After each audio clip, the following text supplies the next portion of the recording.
Senyales ang bilateral meeting na Pangulong Marcos Jr. at Russian President Vladimir Putin para patuloy na tumibay ang relasyon ng Pilipinas at Russia.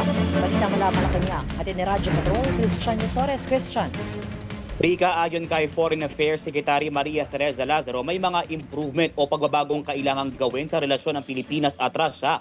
At ang naging bilateral meeting ni na Pangulong Ferdinand Marcos Jr. at Russian President Vladimir Putin ay magandang panimula para sa pagtibay ng ugnay ng dalawang bansa.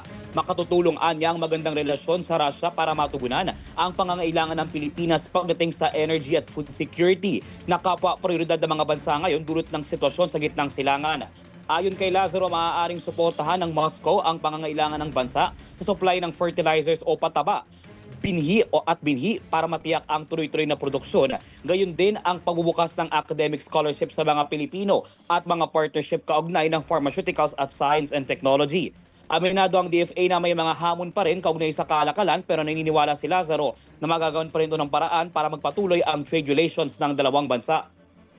President Marcos' visit to Russia is of vital importance. One, as I said, is not only the chair of ASEAN for 2026. Second, it's also trying to establish and reconnecting yung ating in terms of bilateral relations.